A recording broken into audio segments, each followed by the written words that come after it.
Petroleum university સમગ્ર વિશ્વ energy સેક્ટરની અંદર અનેક પ્રકારની ક્રાઇસિસ અનુભવ કરી રહ્યું છે. દુનિયા એનર્જી સેક્ટરની ચિંતા કરી રહ્યું છે. એનો જવાબ આપવા માટે એનર્જી સેક્ટરનું મોટામાં મોટું કામ એટલે પેટ્રોલિયમ યુનિવર્સિટી ગુજરાતની ધરતી પર કામ કરે. અને આજે સમગ્ર વિશ્વની શ્રેષ્ઠ યુનિવર્સિટીઓમાં એને એની જગ્યા બનાવી છે. હમણાં આપણા 100 જેટલા વિદ્યાર્થીઓ અમેરિકાની યુનિવર્સિટી અમને ઇન્વાઇટ કર્યા છે. ગયા 6 મહિનાથી ત્યાં ગયા. આપ કલ્પના કરી શકો કે એક યુનિવર્સિટી જગતના એનર્જી સેક્ટરમાં કેટલું મોટું યોગદાન આપવાની. આપણે ત્યાં લો યુનિવર્સિટીની સ્થાપના કરી. હિન્દુસ્તાનની ઉત્તમ લો યુનિવર્સિટીઝમાં આપણી આ લો યુનિવર્સિટીએ જગા બનાવી દીધી. સેંકડોની તાદાદમાં નવી પ્રતિભાઓ ત્યાં ખીલી રહી. આખી દુનિયામાં નથી એવું એક કામ કર્યું આપણે. આખી દુનિયામાં નથી. ફોરેન્સિક સાયન્સ યુનિવર્સિટી બનાવી. આ ફોરેન્સિક સાયન્સ યુનિવર્સિટી દુનિયા આખી આજે જે સાયબર ક્રાઇમને કારણે પરેશાન છે, દુનિયા આખી આધુનિક ટેકનોલોજી દ્વારા જ્યારે ક્રાઇમ થતા હોય એના માટે શોધવા માટે પણ ટેકનોલોજીની જરૂર પડે અને ટેકનોલોજીનો ઉપયોગ કરી શકે એવા વિદ્વાન યુવકોની જરૂર પડે. એ દુનિયાની આવશ્યકતા પૂર્તિનું કામ ફોરેન્સિક સાયન્સ યુનિવર્સિટી તરીકે ગુજરાતની ધરતી પર ચાલે છે અને દુનિયામાં પહેલી વાર. આપ કલ્પના કરી શકો છો મિત્રો, ઇઝરાયલ, કેનેડા જે દેશો સિક્યુરિટીની દુનિયામાં નામ કમાયું છે એવા દેશો આપણી આ ફોરેન્સિક સાયન્સ યુનિવર્સિટી સાથે જોડાઈને આપણી જોડે કામ કરી રહ્યા છે. આ દેશના યુવાધનને કેવી રીતે બદલી શકાય? આપણે ત્યાં મેડિકલ અને એન્જિનિયરિંગ ને ફાર્મસી આ બધી સીટો માણ ભાઈઓ આપણે 8,000, 9,000, 10,000, 12,000 આ बैठकों आसपास આપણો कुर्सी का खेल चल रहा था. કોનો નંબર લાગશે, કેવી રીતે લાગશે, ઠેકાણા જ નહીં. અને અહીંથી મોટા ભાગના જવાનિયાઓ કર્ણાટક, તમિલનાડુ, આંધ્ર, મહારાષ્ટ્ર લાખો રૂપિયાના ડોનેશન આપીને ભણવા જતા હતા. મા બાપ દેવાદાર બની જાય. છોકરાને ડિગ્રી મળે એટલા માટે લાખો રૂપિયાના ડોનેશન આપીને આપણા લોકો એડમિશન લેતા હતા. અને ત્યાં ગયા પછી મા બાપને તો ઉચાટ જ રહે કે છોકરો ક્યાંક આડે રસ્તે ન ચડી જાય. એક રૂમની અંદર 8-8 છોકરાઓ જીવતા હોય, માળ ખાવાના ઠેકાણા નહીં, ગોરખ ધંધા કરવાવાળાઓની જમાતો ત્યાં બેસી ગઈ હોય, મા બાપે સપના જોઈને છોકરા મોકલ્યા હોય અને જિંદગી બરબાદ થાય એવા દ્રશ્યો ઉભા થયા હોય. આપણે શા માટે અહીંયા બાળકોને ભણવાની વ્યવસ્થા કરે? ભાઈઓ બહેનો, જ્યાં 13,000 બેઠકો હતી આજે 85,000 પહોંચાડી. ઢગલાબંધ મેડિકલ કોલેજો ચાલુ કરી. શા માટે ગુજરાતના યુવકોને 12 કરોડ રૂપિયાનું આધણ કરીને એમની જિંદગી બરબાદ કરવાની? શા માટે એમને ઘરમાં શિક્ષણ ન મળે? યુવકોની જિંદગી બદલવાનું કામ આવ્યું. શું આ કામ ગયા 60 વર્ષમાં ન કરી શક્યા હોત? એમને સૂઝતું જ નથી. એમને ખુરશી બચાવવા સિવાય 5 વર્ષ સુધી તો શું કરતા જ નથી. સત્તા પર આવ્યા પછી એક જ કામ, કોઈ પાયો ખસેડી ના જાય, હલાવી ના જાય. અને બીજું ફરી ચૂંટણી આવે તો પબ્લિક લીલા તોરણે ઘેર ના મોકલે. આ ચિંતા આપણને એની ચિંતા જ નથી જોઈ.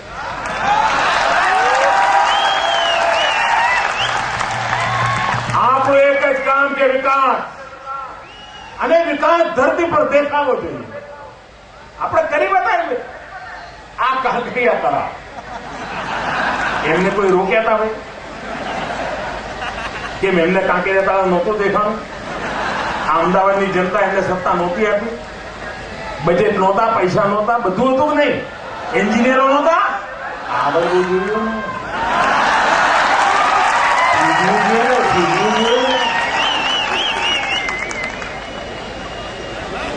એમને સૂજે કેવું? એક જ કામ સૂજે, કોમનવેલ્થ. અને કોમનવેલ્થ કે કોંગ્રેસ વેલ્થ ખબર જ નથી પડતી. આખી કોમનવેલ્થ કોંગ્રેસ વેલ્થ બનાવી દીધી છે. અટલજીની સરકાર હતી ત્યારે કોમનવેલ્થ જો હિન્દુસ્તાનમાં રમાય એના માટે ભારતે પ્રયત્ન કર્યો, સફળતા મળી. 650 કરોડ રૂપિયાના બજેટની યોજના બની અટલજી જયારે પ્રધાનમંત્રી હતા ત્યારે. અને એ બજેટમાં કોમનવેલ્થનું આખું કામ થઈ જશે એવી યોજના બની. પણ એટલામાં ચૂંટણી આવી અને સરકાર બદલાઈ ગઈ.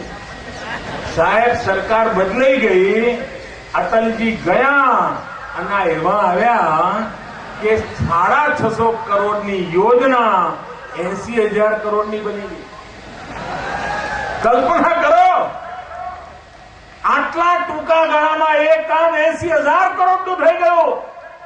અને 80,000 કરોડ ક્યાં ગયા? સાહેબ, સૂક્ષ્મદર્શક યંત્ર લઈને નીકળો તો જડતું નથી. ખેલ ખતમ કરી નાખ્યો સાહેબ. રમતવીરો રમવા આવે પહેલા આ લોકોએ રમી લીધું. અને દેશ જુએ છે મિત્રો. દેશ રોજ સવારે ટીવી પર એક વાત હોય, કોમનવેલ્થ ગેમનો ભ્રષ્ટાચાર. આપ કલ્પના કરો સાહેબ, કોઈ સ્ટેડિયમ બન્યું છે કે નહીં એ જોવા માટે પ્રધાનમંત્રીને જવું પડે. આ બધી કલ્પના કરી તમે ભાઈ? અરે કોઈ મેયરને ના જવું પડે ભાઈ, મેયરને એની મેળે કામ થવું જોઈએ. આ લોકો એવું ભોપાળું કર્યું, પ્રધાનમંત્રીને રાજ આટા માર્યા.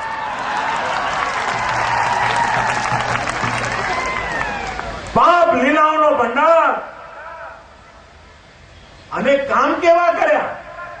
જે ચીજ બજારમાં 500 રૂપિયામાં વેચાણ મળે એ ચીજ 10 દાડા માટે 800 રૂપિયામાં ભાડે લાયા.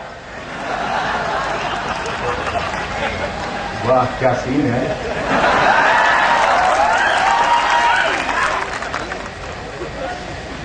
જે ચીજ બજારમાં 500 રૂપિયામાં વેચાણ મળે એ વસ્તુ 10 દિવસ વાપરવા માટે 800 રૂપિયામાં લાવે.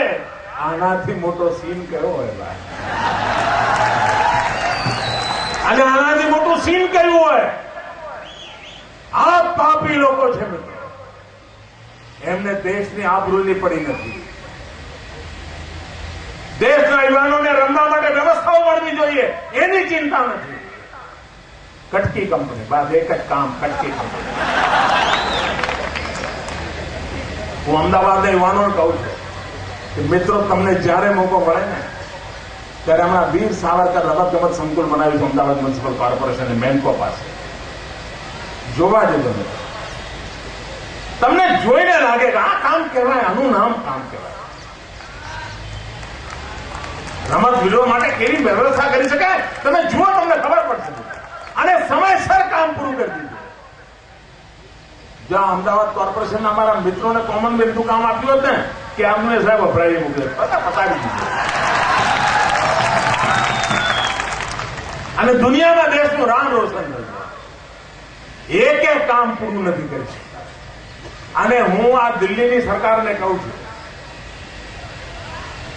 કે ભાઈ બહુ થઈ ગયું, ચલો છાપામાં તમારું વધારે છપાય છે કે અમારું છપાય છે, ટીવીમાં તમે વધારે દેખાવ છો, અમે બધી સ્પર્ધા છોડો ને ભાઈ. એના કરતા આવો આપણે વિકાસની સ્પર્ધા કરીએ.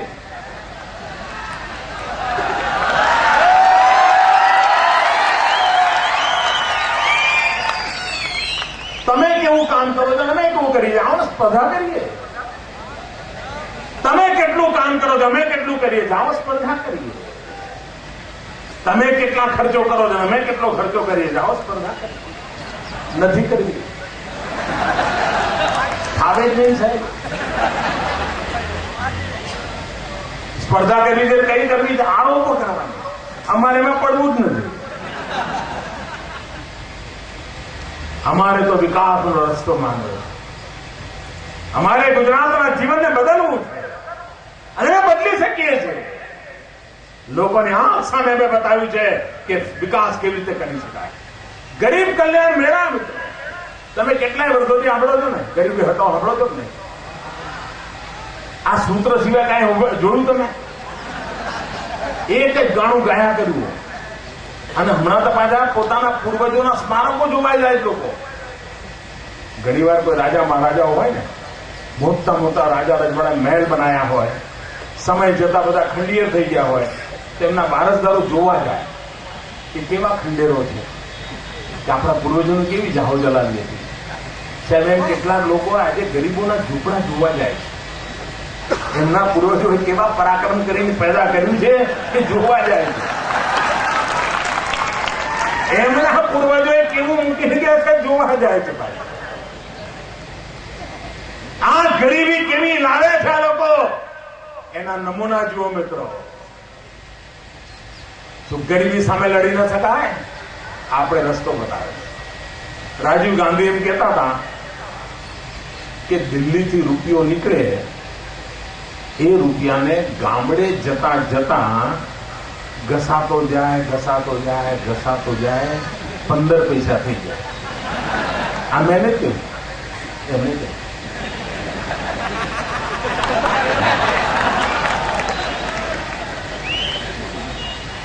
એક રૂપિયો દિલ્હીથી નીકળે 15 પૈસા થઈ જાય.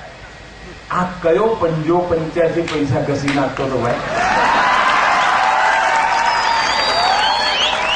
આ કયા પંજામાં 85 પૈસા ઘસાઈ જતા હતા? આપણે ઉપાય શોધ્યો. ગાંધીનગરથી રૂપિયો નીકળે 100 પૈસા ગરીબના ઘરે પહોંચે. એક કાણી પાઈ કોઈ પંજો ઘસી ન જાય એની પૂરેપૂરી વ્યવસ્થા કરી ભાઈઓ. અને હમણાં ગરીબ કલ્યાણ મેળા કર્યા. 350 ગરીબ કલ્યાણ મેળા, 45 લાખ લાભાર્થીઓને જાહેરમાં વિતરણ અને 45 અબજ રૂપિયા, 4500 કરોડ રૂપિયા સીધે સીધા જનતા જનાર્દનના હાથમાં વાપરી દીધા. અને આ સરકાર પર કોઈ આરોપ નથી લાગ્યો. ગરીબી સામે કેવી રીતે લડાય એનું આ ઉદાહરણ છે. પણ એમને કરવું જ નથી. નહીં તો બોલો એમને આગે મેં કઈ પેટર્ન કરાવી ભાઈ કે અમારો ગરીબ કલ્યાણ મેળો હવે કોઈ કરીને છે એવી કઈ પેટર્ન નોંધાવી મેં? કોઈને કરવા તો હું ના પાડું છું. હું તો ઉપરથી કહું ચલો તમને ટ્રેનિંગ આપવા તૈયાર. બોલો તમને ના આવે તો શીખવાડવા તૈયાર છું ભાઈ. તો કરવું જ નથી કે આવું કાંઈ કરે તો પછી એમનો પંજો ઘસવા વાળો કાર્યક્રમનું છું. અને આ જ એમની મથામણ છે. એ મથામણનું પરિણામ એવું છે ભાઈઓ કે આ દેશ વિકાસની યાત્રા તરફ નહીં વિનાશની યાત્રા તરફ આ લોકો લઈ ગયા છે. અમારે એમાંથી બહાર કાઢીને વિકાસની યાત્રા તરફ જવું. સ્વામી વિવેકાનંદે સપનું જોયું હતું. આ ભારત માતા ફરી એકવાર જગતગુરુના સ્થાને બિરાજે એ સ્વામી વિવેકાનંદે સપનું જોયું હતું.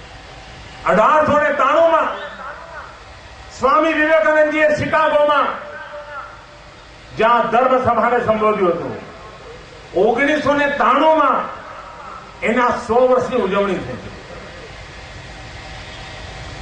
અને હું ભાગ્યશાળી હતો કે 100 વર્ષ પછી આ નરેન્દ્રને શિકાગોની ધરતી પર જવાનું સૌભાગ્ય મળ્યું. એની શતાબ્દીની ઉજવણીમાં મને હાજર રહેવાનો અવસર મળ્યો. મને ત્યાં ભાષણ કરવા માટે નિમંત્રણ મળ્યું. જે જગ્યા પર, જે પવિત્ર જગ્યા પર સ્વામી વિવેકાનંદ બોલ્યા હતા એ કાર્યક્રમમાં સહભાગી થઈને મેં જીવનની ધન્યતા, મારા માટેની મોટી ઘટના હતી જીવનની. આ દેશ આજે અને આગામી વર્ષે વિવેકાનંદજીને 150 વર્ષ થઈ રહ્યા છે. 150મી જયંતિ આવી રહી છે વિવેકાનંદજી. હિન્દુસ્તાનના યુવાનોએ આ સ્વામી વિવેકાનંદજી 150મી જયંતિ આવી રહી છે એને ભારતને વિશ્વગુરુ બનાવવાના સપના સાથે ઉજવી ગયો હતો. એક યુવાનના હૈયામાં ભારત વિશ્વગુરુ બને એ સપનું સંજોવા માટે સ્વામી વિવેકાનંદની 150મી જયંતિ ઉજવીને ઉઠો જાગો ને ધ્યેય પ્રાપ્તિ સુધી મંડ્યા રહો એ મંત્રને સાકાર કરવા માટે લાગુ કરવું. ભાઈઓ બહેનો, આપણે હમણાં એક અભિયાન ઉપાડ્યું સ્વર્ણિમ જયંતિ વર્ષમાં વાંચે ગુજરાત. કોઈએ કલ્પના નહીં કરી હોય કે વાંચે ગુજરાત અભિયાન આટલું બધું જોર પકડશે. લોકો ઘેર ઘેર ગામો ગામ લાઇબ્રેરી પુસ્તકો વાંચન. હમણાં 15મી ઓગસ્ટે રાજકોટમાં પુસ્તક મેળાનું આયોજન થયું. આપણે ગુજરાતીઓ એટલે છાપું બી પડોશી ત્યાંથી લઈને વાંચતા હોઈએ. નહીં તો બાજુ સોસાયટીમાં શું કરીએ, એક ઘરે કહીએ એમ કહીએ તું સંદેશ લાવજે, બીજા એમ કહીએ ગુજરાત સમાચાર લાવજે, ત્રીજા એમ કહીએ દિવ્ય ભાસ્કર લાવજે, પછી અંદર ફેરવીએ. 3 છાપા કોઈ ખરીદે નહીં આપણે ત્યાં. પાક્કા અમદાવાદ ઉછીનું લાઈને વાંચીએ, ચોપડી પણ ઉછી લાઈને વાંચીએ. એની સામે આ વાંચે ગુજરાતને કારણે 15મી ઓગસ્ટે રાજકોટમાં જે પુસ્તક મેળાનું આયોજન થયું, દર કલાકે 2 લાખ રૂપિયાના પુસ્તકો વેચાયા હતો. દર કલાકે 2 લાખ રૂપિયાના પુસ્તકો. આનું નામ બદલાવ. ગઈકાલે ગણેશ ચતુર્થી હતી. કોઈ એક મિત્રએ મને ગણેશજીની મૂર્તિ મોકલી આપી. અને મૂર્તિ કેવી મોકલી ખબર છે? ગણેશજી આમ નિરાંતે પગ લાંબા કરીને બેઠા છે અને હાથમાં ચોપડી છે. અને પેલા નીચે લખીને મને મોકલ્યું હતું, વાંચે ગુજરાત વાંચે ગણપતિ. અસર જુઓ મિત્રો, એક કાર્યક્રમની અસર કેટલી પહોંચતી હોય છે એનું આ ઉદાહરણ છે. આપણે આ વર્ષે એક કાર્યક્રમ કરવાના છે, ખેલ મહાકુંભ. ગુજરાતની યુવા શક્તિ ધરતી પર આવે મિત્રો. ભારત માતાની ગોદમાં આળો છે. રમત ગમતનું વાતાવરણ મળે, ગામો ગામ ઘરે ઘરે સ્પોર્ટ્સમેન સ્પિરિટની વાત પહોંચે. આપણે અભિયાન ઉપાડ્યું છે ખેલ મહાકુંભ. દરેક ગામમાં રમત ગમતની સ્પર્ધા રમાય. દરેક તાલુકામાં જિલ્લામાં ગુજરાતની ધરતી પર ક્યારેય ના અનુભવ હોય એટલો મોટો યૌવનનો હિલોળે લેનારો કાર્યક્રમ ખેલ મહાકુંભ નવેમ્બરમાં આપણે કરવાના. એટલું જ નહીં, શતરંજની રમત દુનિયાનો રેકોર્ડ તોડવો છે. આપણે નાનું તો કંઈ કરવાનું જ નહીં, નક્કી છે. એક સાથે 20,000 લોકો એક સાથે શતરંજની રમત રમે. એના માટેનું અભિયાન ઘડી કાઢ્યું છે. આખા ગુજરાતને સાથે લઈને આગળ વધવું છે. હસતા ખેલતા રમતા વાંચતા ગુજરાતને નવી ઊંચાઈઓ પર લઈ જવું. લોકોને અંધારામાં નથી રાખવા. પેલા લોકો આ જ કર્યું, અંધારામાં રાખ્યા. ભાઈઓ બહેનો, સમયદાનનું એક અભિયાન ચાલી રહ્યું છે. નવજવાનો સમય આપી રહ્યા છે. લાખોની સંખ્યામાં સમયદાન, 100 કલાક આપનાર યુવાનો લાખોની સંખ્યામાં મેદાનમાં આવ્યા છે. પોતાની રીતે કોઈ સ્કૂલમાં કામ કરવા જાય છે, કોઈ સફાઈમાં મદદ કરે છે, કોઈ બસ સ્ટેશન પર લાઈનો રાખવા માટેનું કામ કરે છે. પોતપોતાની રીતે લોકો મદદ કરી રહ્યા છે. એક વાતાવરણ બનાવ્યું છે. જન ભાગીદારી દ્વારા વિકાસનું એક નવું મોડેલ આપણે આપ્યું છે. ભાઈઓ બહેનો, દરેક સમસ્યાનું સમાધાન વિકાસમાં છે. વિનાશમાંથી બચવા માટેનો માર્ગ વિકાસ છે.